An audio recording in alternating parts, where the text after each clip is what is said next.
যাই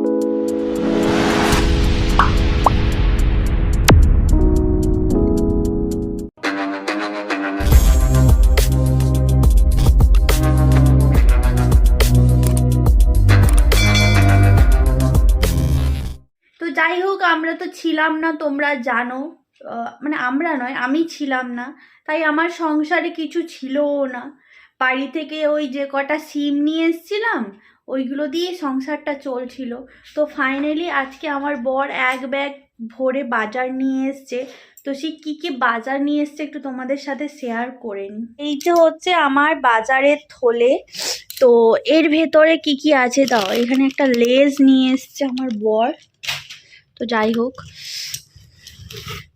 এই যে আমার জন্য একটা কেক নিয়ে এসছে, যেটা আমি একা খাই না, তো আমাদের দাদাভাইও খেতে ভালোবাসে, তো সেটা একটা নিয়ে এসছে। এই যে বিস্কিট নিয়ে এসছে, নাইস টাইম।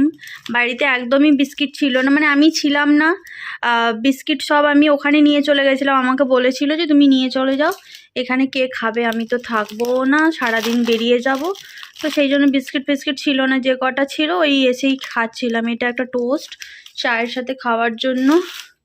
বাবা হরলিক্স বিস্কিট নিয়ে এসছে, দেখো অনেকদিন পরে হরলিক্স বিস্কিট নিয়ে এলো। তুমি কত বিস্কিট নিয়ে এসছো গো?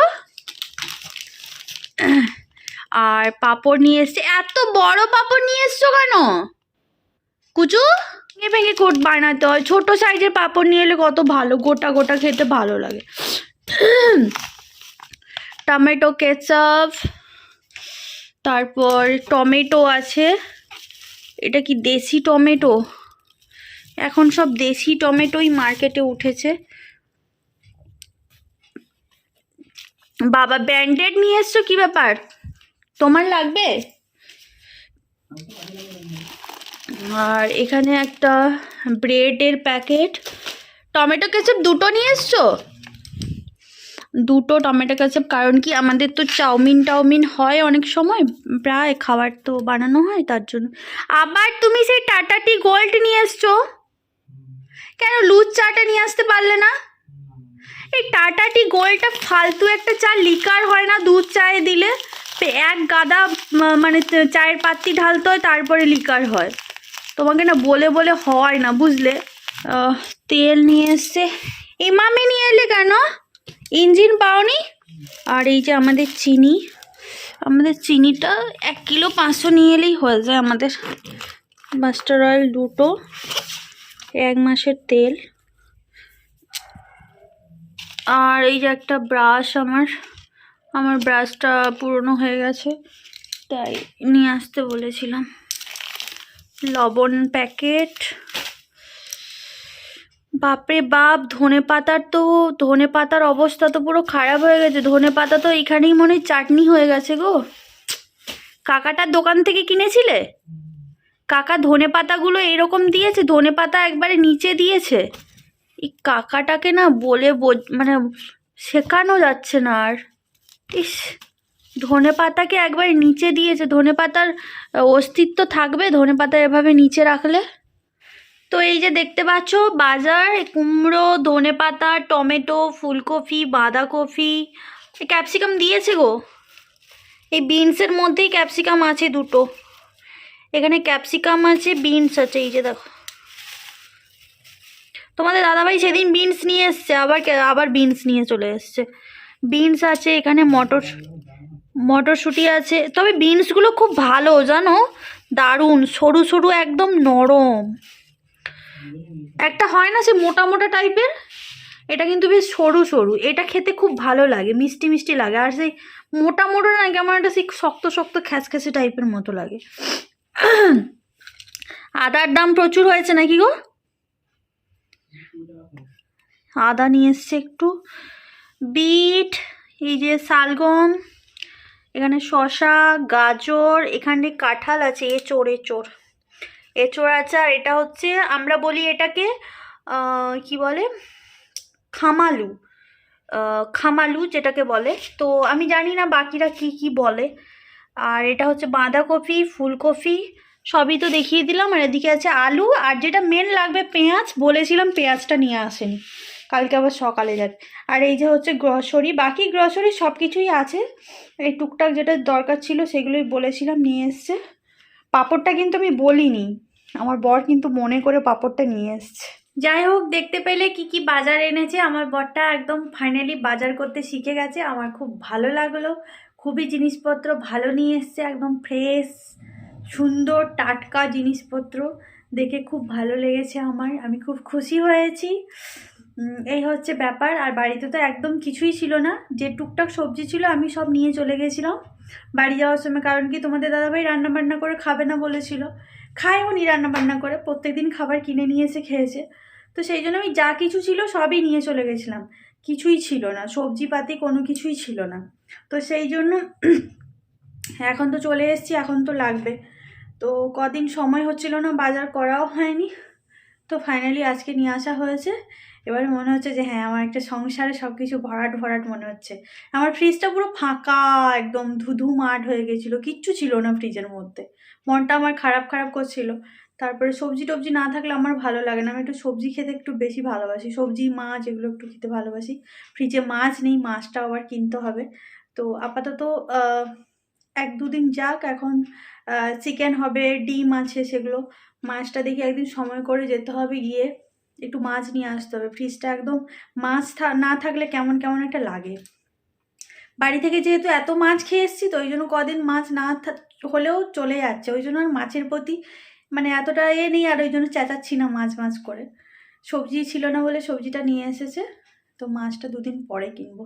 তো চলো এখন রাখি, পরে আবার কথা হবে। গুড মর্নিং বন্ধুরা, welcome back to my channel. আমি পূজা, আশা করি তোমরা সবাই ভালো আছো, সুস্থ আছো, আর আমিও খুব ভালো আছি।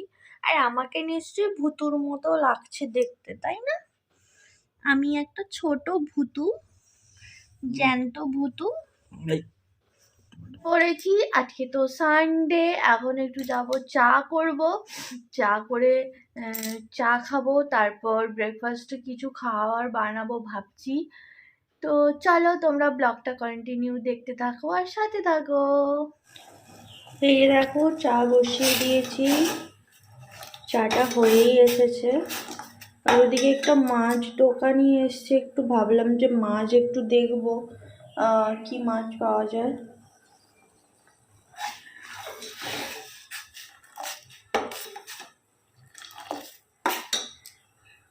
এই যে দেখতে পাচ্ছ, একটা মায়ের দোকানি এসেছিলো, এখান থেকে একটা রুই মাছ নিলাম। তোমাদের দাদাভাই বললো যে এসছে যখন নিয়েই নাও, তাই যে দেখতে পাচ্ছ এখানে কাটা হচ্ছে। তো এই দেখো আমার চা রেডি হয়ে গেছে। আর চা করতে করতে এই যে আমি চা করতে করতে এই মাছটা আমি নিতে গিয়েছিলাম, মাছটা আমি এখানটায় পেপার থেকে ঢেলে দিয়েছি, মাছের তেলটাও আলাদা করে রেখেছি, কিন্তু মাছটা আমার মনে হয় না খুব একটা ভালো পড়েছে বলে, কি জানি, দেখা যাক, খেলে বোঝা যাবে। কারণ মাছের তেলটা দেখলাম পিত্তিটা কেটেও গেছে, আর মাছটা না কেমন একটু নরম নরম লাগছে। তো আমি চাটা খেয়ে এসেই সঙ্গে সঙ্গে মাছটা ধুয়ে নেব, ধুয়ে আমি ফ্রিজে রেখে দেবো মাছটাকে। তো চলো চাটা খাই, তোমাদের দাদাভাই ওখানটায় শুয়ে আছে, চা খাবে বলে ওয়েট করছে।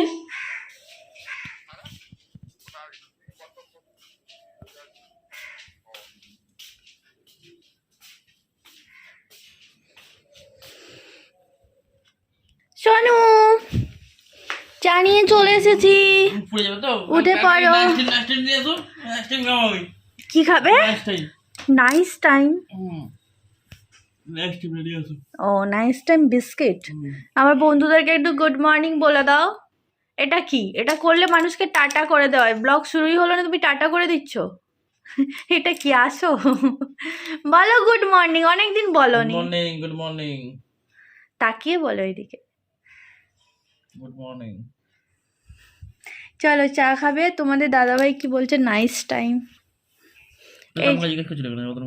এই যে নাইস টাইম, এই যে চলো চলো প্যাকেটটা কাটো, চাটা খাও, অনেক কাজ আছে আমার। তুমি তো সকাল সকাল আমার কাজটাই নষ্ট করে দিলে, মাছ কিনতে পারতে।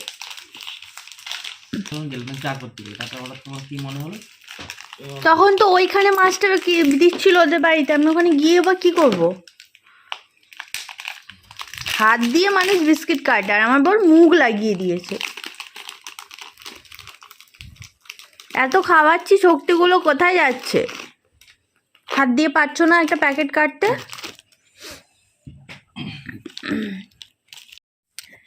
ঠিক আছে চলো বন্ধুরা, আমরা চা খাই। আর তোমাদের দাদাভাই লেপ ছেড়ে তো উঠবেই না, বুঝতে পেরেছো। মানে ছুটি আছে মানে সারাক্ষণ লেপের মধ্যে ঢুকেই থাকবে। আর চা খেতে জানে না, বলে নাকি আমি নাকি মুখ পুড়িয়ে দিই। দোকানে যখন চা খায় গরম গরম চাগুলো দিয়ে দেয়, সঙ্গে সঙ্গে খেয়ে নেয়। আর আমি এখানে নিয়ে আসার পরে কতক্ষণ রাখার পরে খায়, তারপরেও বলে নাকি যে তোমার চা খেলে আমার মুখ পুড়ে যায়, আমি চা খাবো না। খেতে তো জানো না, ওই জন্যই মুখ পুড়ে যায়। নিজের মুখের মধ্যে কি প্রবলেম আছে তার কোনো ঠিক নেই, আমার চায়ের দোষ দেয়। যাই হোক চলো চাটা খাই, তারপরে মুড়ি খাবো, কিছু একটা বানাবো, তারপরে মাছটা ধুতে হবে, অনেক কাজ পড়ে আছে আমার। এই যে এই গাছগুলো আবার বড় বড় হয়ে গেছে, কেটে দিয়েছিল আবার বড় বড় হয়ে গেছে। আমি বললাম যে তাহলে এইগুলো একটু কেটে দাও, নাহলে একদম রোদ আসছে না। একে তো রোদ আসেই না, যেটুকু আসে না এই গাছগুলো আড়াল হয়ে যায়। তো এই পেয়ারা গাছটা তো আর কাটতে পারবো না, বা এই ফুল গাছটা কাটতে পারবো না। এই গাছগুলো একটু কেটে কেটে রাখলে অন্তত একটু রোদের যদি একটু আভাস পাওয়া যায়। কালকে তাও একটু রোদটা লাগছিল, আজকে তো এক ফুটটাও রোদ এদিকে আসছে না। কি বলবো, ঠান্ডাতে না মরেই যাবো, এখানে জমেই যাবো পুরো একদম। তোমাদেরকে একটা জিনিস দেখাই, দেখো আমগুলো কেমন সুন্দর থোকা থোকা থোকা থোকা হয়েছে। দেখো এই যে এই জায়গাটা অনেকগুলো আম হয়েছে, অনেক। এই যে দেখো, দেখতে পাচ্ছ অনেকগুলো আম হয়েছে একসাথে। আর কি বলবো বন্ধুরা, সবই তো পেড়ে নিচ্ছে, তোমাদেরকে বললাম। এই যে এই জায়গাটা হয়েছে অনেকগুলো একসাথে, এক জায়গায় দেখলাম অনেক অনেক হয়েছে। তো আজকে ভাবছি তুলে নেব, তুলে নিয়ে সবাইকে আমি এখানটায় যারা যারা আছে সবাইকে দেব। আর এখানে কাছাকাছি একজন মাসি আছে, ওনার বাড়িতেও আমি দিয়ে আসবো। আমার বরটাকে দিয়ে আমি যে কী কাজ করাচ্ছি, কি খাটাচ্ছি। জলে ফেলো না, লোকে গালাগালি দেবে আবার। এই জায়গাটায় রেখে দাও।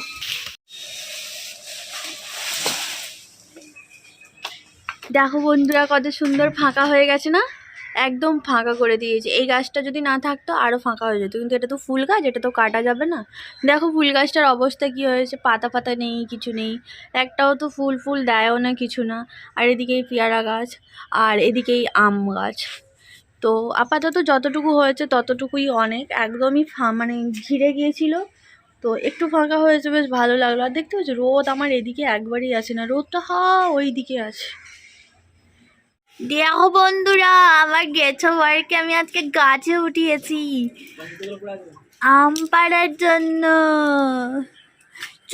চোর এসে খালি চুরি করে নিয়ে চলে যাচ্ছে আমগুলো, তাই আজকে আমার বর উঠছে আমগুলো পাড়বে। হ্যাঁ ওইটাই ওটাতে অনেকগুলো আছে, খুব বড় বড়গুলো।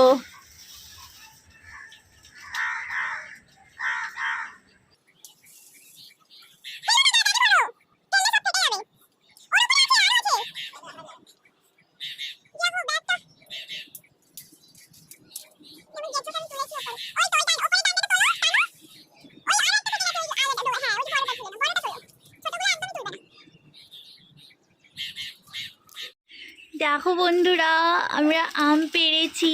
এই যে দেখো কি সুন্দর সুন্দর, এই যে দেখো। তো আমরা সবাইকেই দেব, আমরা একা একা খাবো না। এমনিতে তো চোর বাইরের লোক এসে চুরি করে নিয়ে চলে যাচ্ছে, তাই আমি এগুলো পেড়েছি। এখানে কাছাকাছি যারা আছে সবাইকে দেব, মাসিদেরকে দিয়ে আসবো, আর আমাদের কাছে রাখবো। আরও অনেক আছে, যেগুলো কাছের যেগুলো ছিল পেড়ে নিতে পারে সেগুলোই আমি তুলে নিলাম। এই যে দেখতে পাচ্ছ ঝড়ের গতিতে রান্না চলছে, অনেকটাই দেরি হয়ে গেছে। এদিকে আমি চিকেনের জন্য মশলা কষাচ্ছি, এদিকে যে শালগম ভাজাটা বসিয়ে দিয়েছি, আর এদিকে ভাত আর কুমড়ো ভাজা হয়ে গেছে, আর এই চিকেনটাকে ম্যারিনেট করে রাখা আছে। আর এদিকে জলও বসিয়ে দিয়েছি, তোমাদের দাদাভাই স্নান করবে। তো সব মিলিয়ে মোটামুটি একদম ফুল ফর্মে চলছে। আর এদিকে কিছু বাসন এই যে জমেছে, আমি রান্না করতে করতে সব একটা একটা করে ধুয়েও নিচ্ছি। তো চলো রান্না বান্না করি, তারপরে তোমাদের সাথে সবটা শেয়ার করব। এই যে দেখতে পাচ্ছ জলটা আমার কাগজ করে করছে।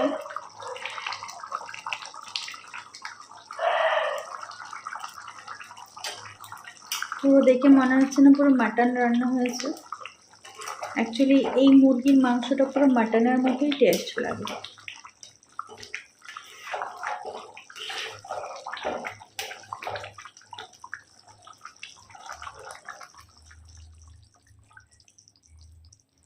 দেখতে পাচ্ছ লাল লাল চিকেন, আর এদিকে ডাল, মসুরের ডাল আর শালগম ভাজা পোস্ত দিয়ে, আর কুমড়ো ভাজা।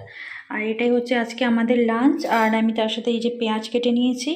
এখন আমরা দুজন মিলে খেতে বসবো। প্রচণ্ড খিদে পেয়ে গেছে, তো প্রচুর তাড়াহুড়োর মধ্যে ছিলাম, তাই তখন তোমাদেরকে আর ভিডিও রান্নার সময় করতে পারিনি, কারণ অনেক কাজ ছিল। তো চলো খাওয়া দাওয়া করে তারপরে তোমাদের সাথে দেখা হচ্ছে। এই যে দেখতে পাচ্ছ খাওয়া দাওয়া কমপ্লিট, সব ধোয়া ধুই, রান্নাঘর মোছা হয়ে গেছে, ওভেনটাও মুছে নিয়েছি, সিঙ্কটাও পুরো পরিষ্কার করে নিয়েছি, যা ছিল চারদিকে সব ধোয়াধুয়ি হয়ে গেছে, পরিষ্কার করা হয়ে গেছে। আর এদিকে টেবিলটাও একদম মুছে পরিষ্কার করা হয়ে গেছে। সবজি টবজি এখানে যা ছিল সব ফ্রিজের মধ্যে রেখে দিয়েছি। আর এই যে দেখো আমার বরটি, দেখো লেপ মুড়ি দিয়ে ঢাকা ফাঁকা দিয়ে একদম শুয়ে গেছে। এই যে দেখতে পাচ্ছ মেঘলা হয়েছে, তার জন্য কেমন হয়ে গেছে। আর তোমাদের দাদাভাইকে বললাম যে জাস্ট সার্ফে ডুবিয়ে দাও একটা, যেটা পরে আম গাছে উঠেছিলে সেটা, আমি কালকে তখন বাকিগুলো কেচে দেবো। তোমাদের দাদাভাই শোনেনি, ব্যাগ এক গাদা যে কটা ছিল সে কটা সবগুলোই কেচে দিয়েছে। আর এখন দেখো রোদ নেই, এই সব ভেজা বাইরে পড়ে আছে। তো যাই হোক, জলটা একদম ঝরে যাক, তারপর না হয় আমি বারান্দাতে মেলে দেবো। আর এই যে আম পেড়েছিলাম দেখতেই পাচ্ছ, আমগুলো এখনও পর্যন্ত গোছানো হয়নি। কাজে কাজে আমি এত ব্যস্ত হয়ে গেছিলাম যে কি বলবো। তো সেই এখানে আমগুলো সব গুছাবো আর সবাইকে দেব। তো এখন প্যাকেট করব, প্যাকেট করে তারপরে আমি এগুলো নিয়ে বাড়ির জন্য রাখবো, মাসিদেরকে দেব, সবাইকে দিয়ে আসবো। তো মোটামুটি খাওয়া দাওয়া হয়ে গেছে। খাওয়া দাওয়া করে আমি এতক্ষণ সব গোছগাছ করছিলাম, থালা বাসন পড়েছিল সেগুলো ধুলাম, তারপর যাবতীয় যা গ্রসারি বাজার নিয়ে এসেছিলো সেগুলো টুকটাক গোছাতে হলো। সবজিগুলো ফ্রিজে রাখলাম সব প্যাকেটের মধ্যে ভরে ভরে, বাইরে পড়েছিল। তো এই সব কাজ করে উঠতে অনেক দেরি হয়ে গেছে। আর তারপরে রান্না করতে অনেকটা দেরি হয়েছে। অ্যাকচুয়ালি আমার একটা অনলাইন ক্লাস ছিল, তো সেটা 2 ঘন্টা ক্লাস হওয়ার কথা ছিল, কিন্তু 3 ঘন্টা হয়ে গেছে, যার কারণে সব দিক থেকে লেট হয়ে গেছে। তো সব কিছু করে টোরে আসতে এত দেরি হলো। আমি এখনও পর্যন্ত শুইও নি, মানে বসিও নি, সেই কন্টিনিউয়াসলি কাজ চলছে। আমগুলোকে যে যার মানে গুছিয়ে নিয়ে তারপরে যেগুলো শুকিয়ে গেছে সেগুলো তুলবো, যেগুলো ভেজা আছে সেগুলো বারান্দাতে দেব, দিয়ে তারপরে আমি একটু রেস্ট নেব। তারপরে ভাবছি একটু সন্ধেবেলা একটু বেরোবো, দরকারও আছে। তো দেখা যাক কতটা কি হয় না হয়, সবই তোমাদের সাথে শেয়ার করব। তোমরা সাথে থাকো, ব্লগটা কন্টিনিউ দেখতে থাকো। আমি জানি সকাল থেকে খুব একটা ভালোভাবে ব্লগটা হচ্ছে না, খাপছাড়া হয়ে যাচ্ছে। তো কি করব বলো, কিছু করার নেই। একে তো বাড়িতে ছিলাম না এতগুলো দিন, তারপরে আবার এসেছি, কাজের চাপ, সব কিছুর চাপ। তো সব মিলিয়ে মোটামুটি যতটা পারছি শেয়ার করছি। তো সাথে থাকো, ব্লগটা দেখতে থাকো। আর আমার প্রচণ্ড পিঠে যন্ত্রণা হচ্ছে, কনস্ট্যান্ট সেই দাঁড়িয়ে আছি। তো চলো পরে আবার দেখা হচ্ছে, সাথে থাকো।